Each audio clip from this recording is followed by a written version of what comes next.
Hello बच्चों, let's read the question. The question says for our LCR series circuit with an AC source of angular frequency omega. अब हमें कुछ conditions दिया गया है, हमें find out करनी है कौन सा option correct है. तो फिर हमें दिया गया है एक LCR सर्किट, यानी एक इंडक्टर होगा, एक कैपेसिटर होगा और एक रिएक्टर रेजिस्टेंस होगा, और ये एक AC सोर्स से कनेक्टेड है. अब ये है L, ये है C, ये है R. अब हमें हमारा इस क्वेश्चन का की कंसेप्ट क्या होगा. ये सर्किट बिहेवियर क्या होगा और इसका कंडीशन क्या होगा ये पता होना चाहिए. और पावर क्या होता है, पावर का फॉर्मूला ये पता होना चाहिए.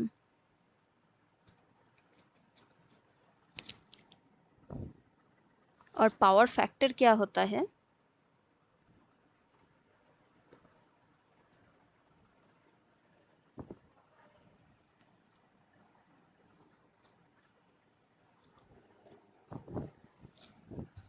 ये पता होना चाहिए. Power factor is equal to R/Z, इसका फॉर्मूला पता होना चाहिए. अब हम देखते हैं, पहले हमें फाइंड आउट करनी है सर्किट विल बी कैपेसिटिव.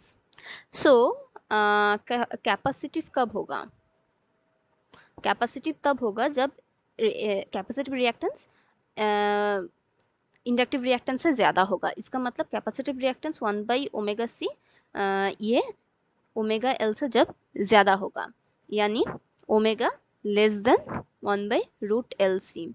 ये है हमारा कैपेसिटिव रिएक्टेंस के लिए कंडीशन. सो हमारा पहला जो ऑप्शन है ये इनकरेक्ट है. अब इंडक्टिव क्या कब होगा,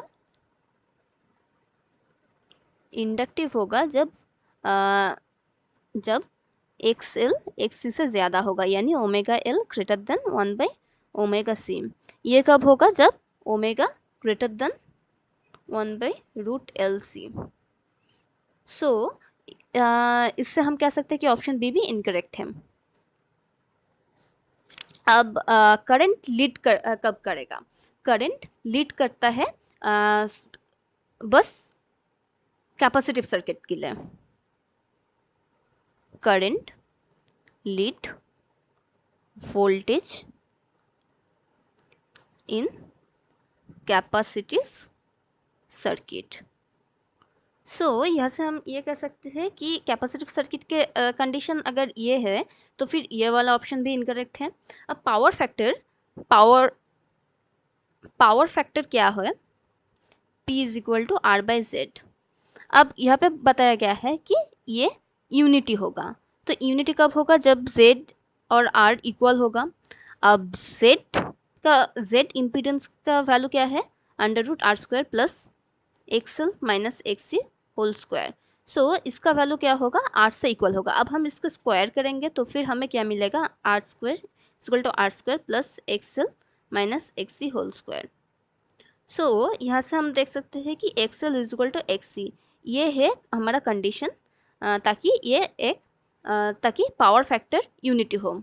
तो फिर हमारा दिया गया है power factor of the circuit will be unity if capacitive reactance is equal to inductive reactance.